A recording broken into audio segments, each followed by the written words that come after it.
Hello, everybody. Welcome to Awesome Rusty Buckets. If you're ever on YouTube, go ahead and subscribe and drop a like. And if you want to enjoy this as an audio-only platform, check us out over on Spotify and Apple Podcasts. Let's get into these hot takes. AI is the most overrated ball handler of all time. Maybe not even top 10. There is something you can say about being one of the first, being the guy who really popularized crossovers and, how impactful handle ends up being. However, one of the most overrated ball handlers of all time is a little silly. If you want to argue the game has evolved and more players are good at dribbling, that he is not top 10 anymore, I just don't think there's that many.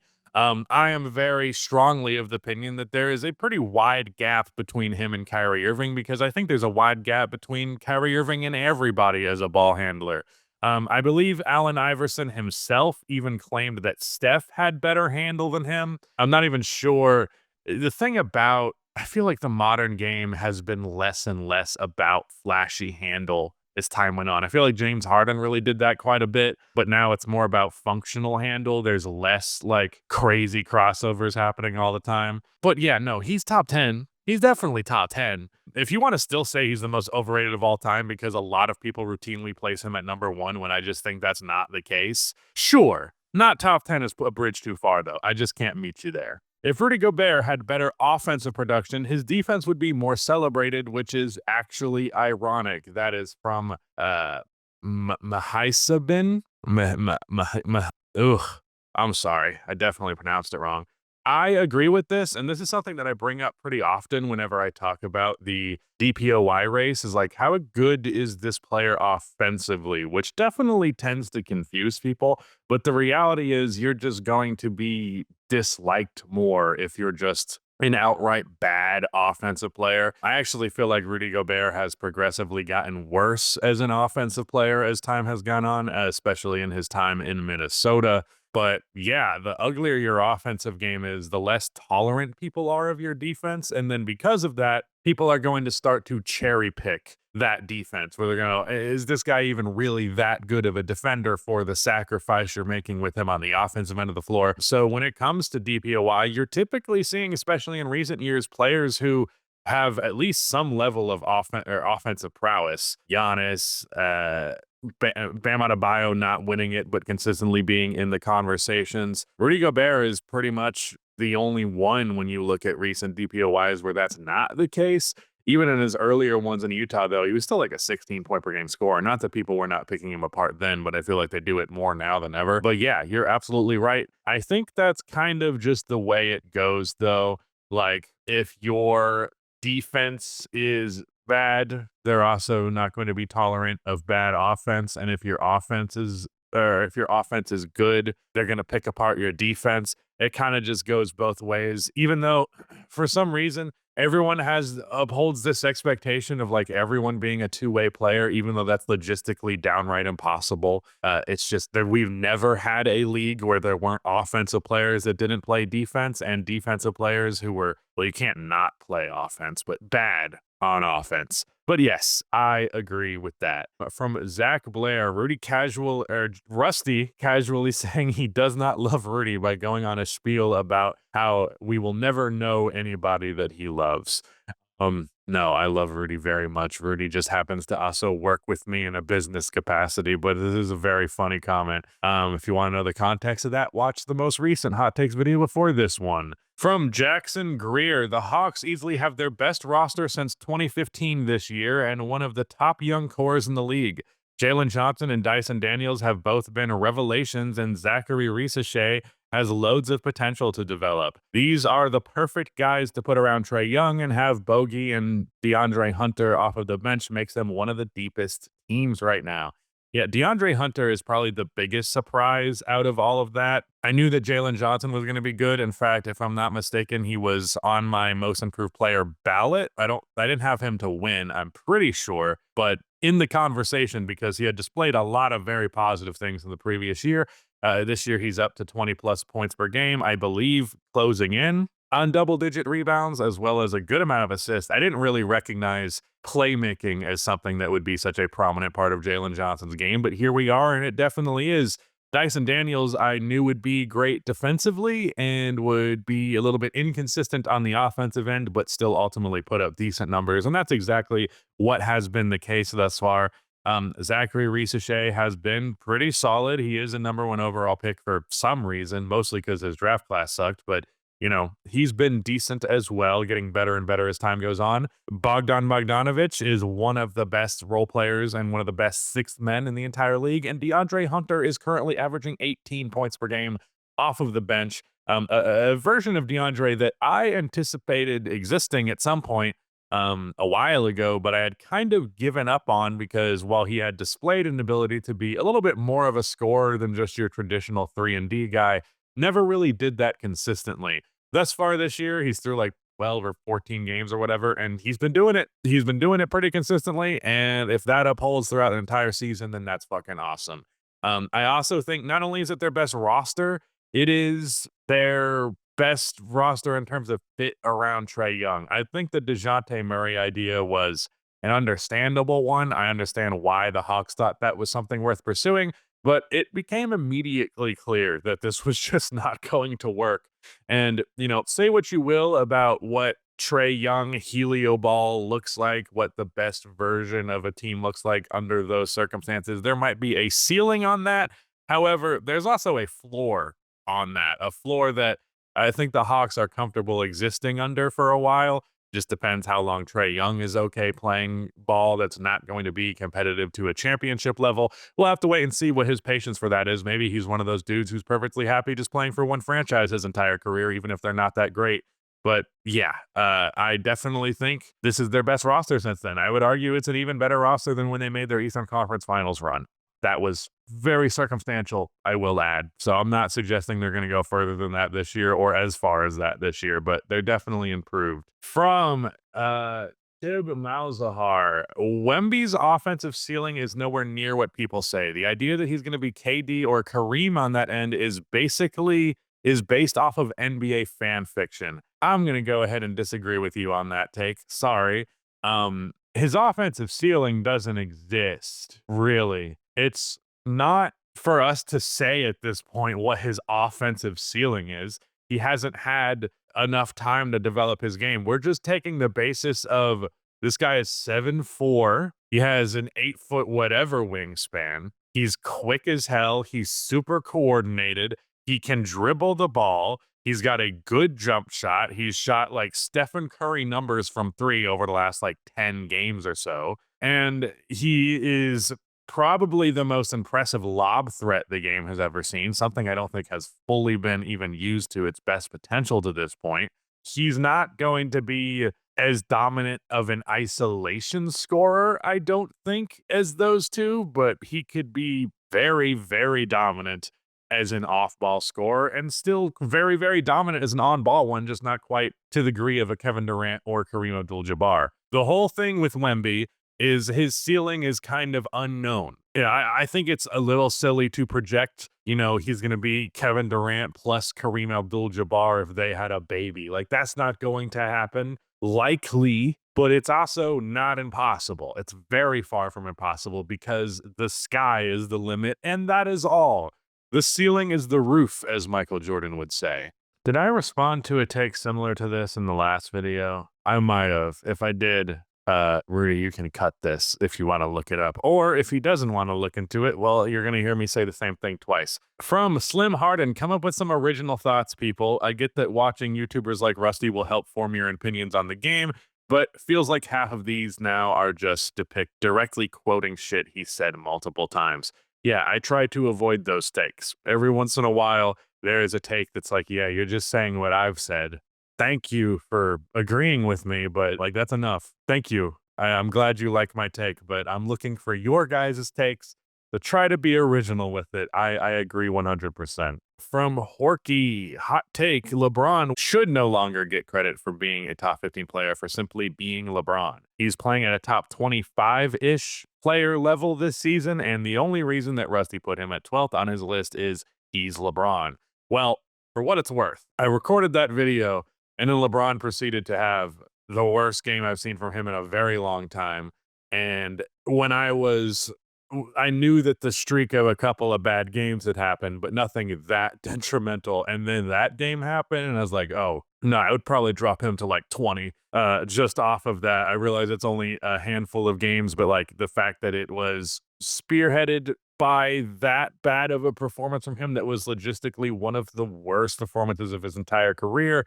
Yeah, I would drop him quite a bit there. So the timing of that was true, but yeah, that's all I have to say. This is an interesting one. From Agonist, there is this perception that LeBron James is obsessed with stats, but I don't think this is more the case than with any other player. He is, however, obsessed with narratives. I don't put past him to put pressure on Bronny or to have a kid ASAP in order to become the first grandpa with a triple-double or something. Oh, man, that's funny. That's really funny. I agree that LeBron is very, very tactful and aware of the narratives around him. Now, the stats do impact those narratives. So if you want to say, hey, if he cares about one, he cares about the other, I agree with your point to some extent, but I think every player cares about their numbers a little bit. Every once in a while, you play with someone in like Call of Duty and they're like, I don't care how many kills I get. And I'm like, what are you, a sociopath? What are you talking about? You're fucking lying. No, it's cool to score points. It's cool to put up good numbers. And I don't knock players for caring about it. I would knock them for stat padding, but I don't think because LeBron likes stats or because a different player likes stats, it automatically translates to them stat padding. It definitely can, don't get me wrong, but I think people throw around that criticism way too often. But no, the way that he frames things, like showing up to the podium with a hand wrap that one time, things like that, he's very, very conscious of his legacy and very tactful about it. And I don't know, I think it's interesting to watch how he has pursued that because it's like, I feel like, and this is a video that I'll make one day about just like how mythology in the NBA really tends to work. I think in the era of social media, it makes it harder to pull this off. So you have to be more deliberate about it, where players previously were not as conscious of their legacy and as constantly focusing on it because it wasn't something that was so routinely brought up in a forum in which they can access it at any time. Like the meme, what does this mean for LeBron's legacy? You know, there weren't people in the 90s saying, what does this mean for Jordan's legacy? I mean, I'm sure there were, but not at the volume. Not at the volume to the degree where it becomes a instantly recognizable meme. At that point, that's exactly what I'm getting to. Like, I think he is hyper aware because as a society, we are more conscious of players' legacies as they are currently playing.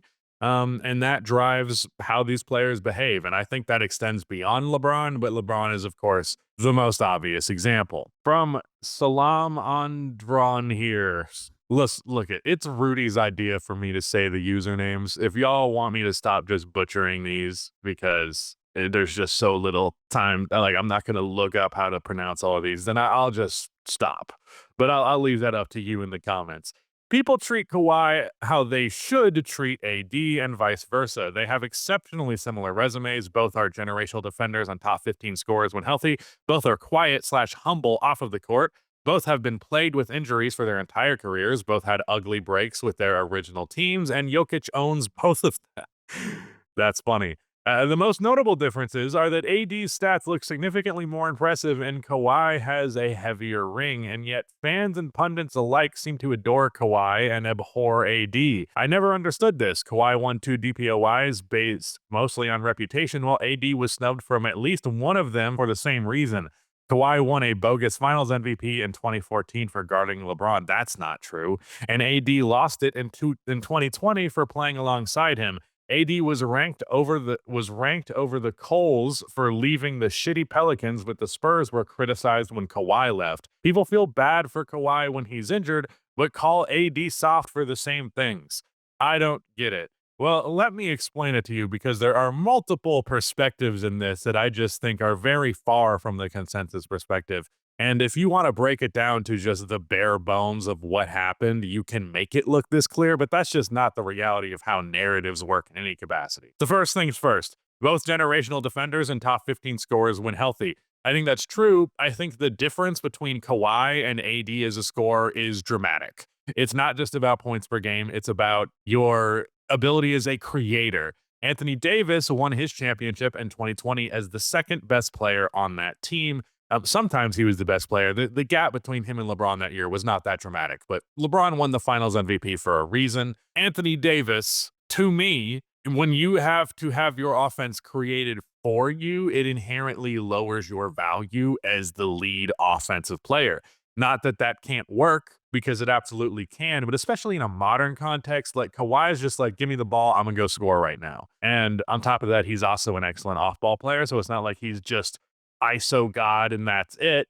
So on the offensive end, I don't think it's that comparable. Then you say that Kawhi Leonard got DPOY based mostly on reputation. I think he got it because he was the best defender in the NBA for 2 years, to be honest with you. And AD was snubbed, at least one of them, for the same reason. I mean, I'm guessing you are thinking 2020 when Giannis won it. That's the only year where I'm like, if you thought AD should have won DPOY that year, I get it. But otherwise, I make this point all the time when people say that someone was robbed of DPOY a bunch of times. What years? What years are you talking about? What years were they actually the guy who should have won the award? Don't just say this guy is an all-time great defender, therefore he should have a bunch of DPOYs. Answer me, what context was there to allow them to win that award? Because it's not just as simple as being a great defender. There are multiple great defenders, and in some years, the context exists that allows them to win DPOY, and some players never get that context. It's the same reason why Tim Duncan never won the award. So, a bogus finals MVP in 2014, what the fuck are you talking about? That's where you really lose me. 2014 NBA Finals basketball reference. Let's go to points per game. Oh, look at that. Kawhi was second. Let's go to rebounds per game. Oh, look at that. He was the highest of a non-big. Second most steals. Danny Green averaged 2. Oh, that's cool. Most blocks per game, despite being a forward. Played some of the most minutes. Boris Diaw. I didn't realize Boris Diaw played the most minutes in this series. That's wild. Dude's just a Swiss Army knife. But anyways, 58% from 3. 61% from the field. All of these guys ranked over him. These guys barely played. These played no minutes, and then Tiago Splitter is a center. So 61% from the field on 18 points per game. This isn't a series where like there's some fucking obvious winner here. Like Tony Parker was supposed to win it because he averaged 0.2 more points on significantly worse efficiency. Not that it was bad, it just wasn't as good as this. On top of the fact that Kawhi Leonard did play excellent defense on LeBron. Let's go to the advanced. Where's the advanced stats? True shooting percentage. Highest of the rotation players. I don't know what to tell you. He had the highest game score, whatever that means. I don't really remember how game score works. Defensive rating, second best. Offensive rating, second best out of rotational players. Look at you, Patty Mills. On top of not even being that high in the pecking order on usage. He had less usage than Tim Duncan, Manu Ginobili, Patty Mills, and Tony Parker. It was not a bullshit finals MVP. He absolutely deserved to win that finals MVP. To me, it wasn't even really close. But okay, well, moving on beyond that, LeBron lost, or AD lost the finals MVP in 2020 for playing alongside him. Yeah.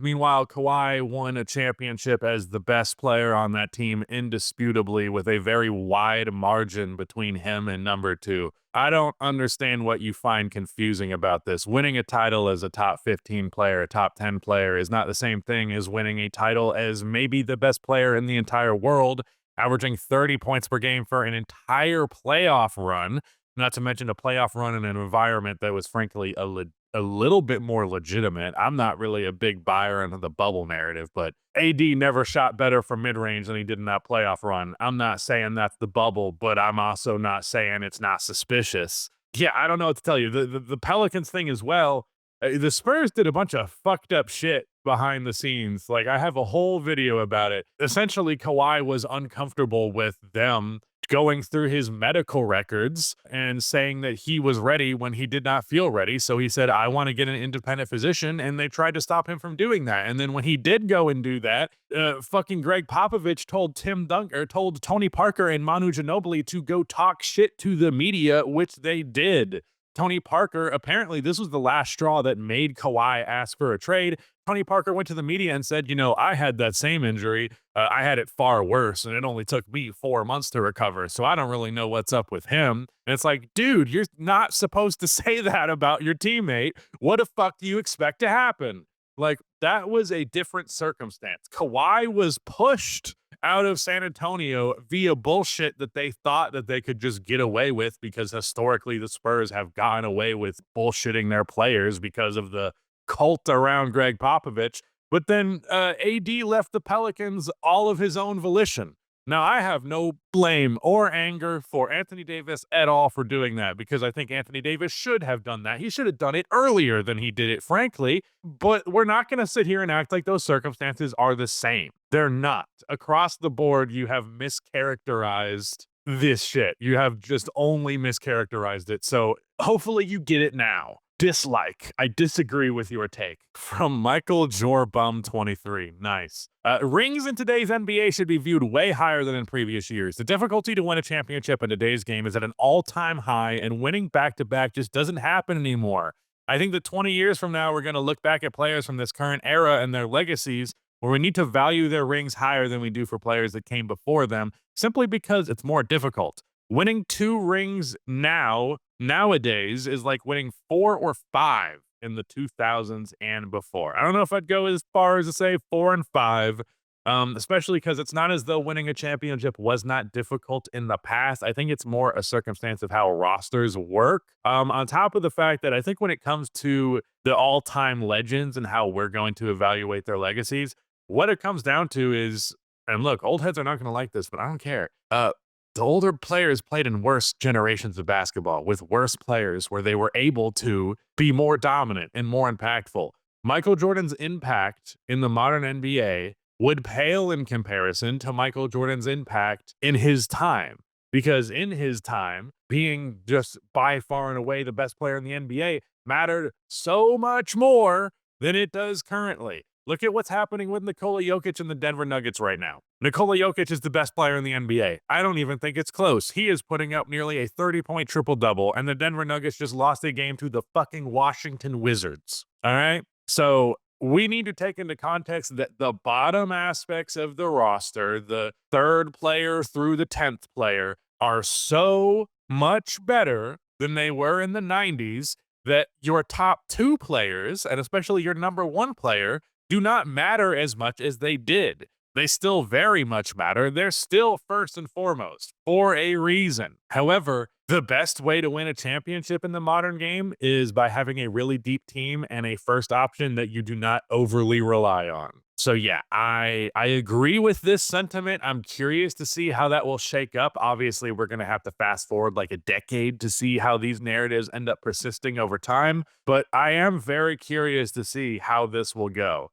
I was having this moment the other day where I was like, the Bronny James thing was interesting because I've been watching LeBron my entire life, but I also recognize that he was already like 27, 25 by the time I had already started watching him. So like him having a son isn't that in the league is not that crazy to me, but one of these days there's going to be a guy from like my early childhood whose son is in the NBA, and it's going to blow my fucking mind that that much time has passed. I think the number one thing for me right now is Cam Boozer, who is an up-and-coming prospect. His dad played for my Chicago Bulls the first year that I watched the NBA. I didn't even fucking like Carlos Boozer, but seeing Cam Boozer in the NBA is probably going to be a little bit of a trip for me because I do remember that time. Just scrolling by all the comments, being shocked that I'm 25 years old. Look, man, I have a weak jawline, so I have a beard. I'm not gonna shave it so that people think I'm young again. I just want to highlight this exchange real quick. I don't have anything to say, but the Jokic glaze goes crazy. Some players are worthy of glaze, 100%. From Schwucky, Norman Powell is having a better regular season than PG ever had with the Clippers. I don't know about that. I don't know. Can Norman Powell win a game without James Harden? Has James Harden missed a game and I didn't see that? Possible. Paul George consistently won games as the number 1 option without Kawhi Leonard, and I just don't know if Norman Powell can do that. And it's primarily because his game's a little bit more limited. He is just an outright shooting guard. He's not a prolific ball handler, not a great playmaker. Primarily, first and foremost, a catch and shoot guy. Then it's like creation off of a dribble or two, but by no means like superstar level type of shot creating ability. So I think I disagree, but I also I would argue in a secondary role, there is a point to be made here. Paul George's defense was never that great for the Clippers, to be honest. I feel like Paul George's defense he was one of those players that was really coasting on reputation because after OKC, I just feel like I have not seen Paul George, the lockdown defender, in quite some time. But yes, I think I think it depends on the context. Remember that Paul George had to play games without Kawhi with regularity, and they would win those games pretty consistently. I don't know if Norman Powell could pass that same test. I'm kind of neutral with you on this. It kind of depends on the context, but that's a fair take. From a Yankees fan, I'm no Jokic hater, but this guy is clearly extremely biased towards Jokic. Nikola Jokic is not even a top 15 most favorite player in the league for me right now, at least not top 10. I don't really love Jokic like that, to be honest with you. I really liked the Nuggets in 2023 and I was rooting for them, but that was mostly from my own hubris of wanting to be correct about that being a championship team. I don't know what to tell you. You guys call me biased for shit that just seems obvious to me. He's just unstoppable one-on-one, and he's the best passer in the world. I don't that's all I really said. If you disagree with that, I'm sorry, but it's not coming from a place of being extremely biased. If I talk about Stephen Curry, I'm extremely biased, okay? Jokic is not that guy for me. Not really. I just recognize greatness when I see it, and I don't make up a bunch of bullshit to just make it not real because I don't like European players. All right, I'm trying to find one last take here that I read earlier. Oh, this wasn't it, but I'll also highlight this. Rusty should just work from home. Why the fuck are y'all paying for an office space? Because I have a partner, I have a girlfriend, and working when she's here is impossible for me, and she has a weird job where she gets home at 2 o'clock. On top of the fact, I have severe ADHD, and I am very predicated on my workspace. I generally work a lot better when I am in a separate working location away from my home. So that's why we have an office. It's also pretty cheap for what it is, so it's worth it. Okay, here we go. And I need to make a point here. This is the last take of the video. From Otis Lamar, Rusty being upset that people call him on not watching the games when he's openly said he doesn't watch all the games, just one or two that night, is his fault as an NBA media person. People want your takes, and yet you didn't even watch the team. My guy, there is not a single NBA media personality that watches every NBA game or anything close to it. I have a checklist. I don't have the book with me here. It's at the office, ironically. But I do a tally to ensure that I am regularly watching other teams with consistency. You cannot watch 82 games for 30 teams. I would never see the sun. There are nights where there are fucking 10 games on. No one, and I mean nobody, and even if they are, if you're putting on fucking 15 screens in front of you to watch games, I'm telling you, you're not watching the games. It is impossible to do that beyond like maybe 3 screens. I like to watch games with intent. I like to formulate videos around the games I watch as much as I can. I watch every team every couple of games or so. I do not watch every team's every game. That's why for certain things about teams, I pose the question to you. Like in the Bucks video I did recently, I was like, I don't really get the Andre Jackson Jr. thing. What exactly is he doing that is so good that he has such a massive impact? Because he was like leading the team in on-off numbers. The comments told me, great perimeter defender. I mostly just didn't notice that when I had seen him play. I've watched like 6 or 7 Milwaukee Bucks games this year. There's nothing, I can't watch every single game for every single team. There are some teams that I watch more than others because I don't like watching dog shit teams. I'll tell you this, I've watched maybe 2 Pelicans games this year because what the fuck am I going to do watching the Pelicans when they're the most injured team in the world? I don't need to watch a G League team play in the NBA. I don't know what you want. I think you are incredibly unrealistic about this to the level of volume of games that exist that you would have to watch all of them. You're fucking nuts. I don't know what to tell you. 1 to 2 games a night is a pretty good ratio. And sometimes it's 3 or 4 depending on what those games are. Sometimes it's 0 depending on what those games are. And oftentimes I watch games in retrospect because there is something to be said narratively about them. There's a lot of people talking about that game in particular. One thing that I really like to do is to watch games in the morning after they've happened, where I see, okay, what's the game that everybody's talking about? I'll cue into that one. Obviously, I still have to check in and watch like a Hornets versus Pistons game every once in a while. It's not that big of a deal. It's a pretty minimal ask. All I have to say is, if there is a single NBA media person you can find that watches all of the games, you point them to me. If they watch all of the games for a team and they cover a team, yeah, if this was a Chicago Bulls channel, I would watch every single Chicago Bulls game. However, it's not. So, yeah, people are fucking dumb. That's it. Shout out to Rudy for editing this, and goodbye.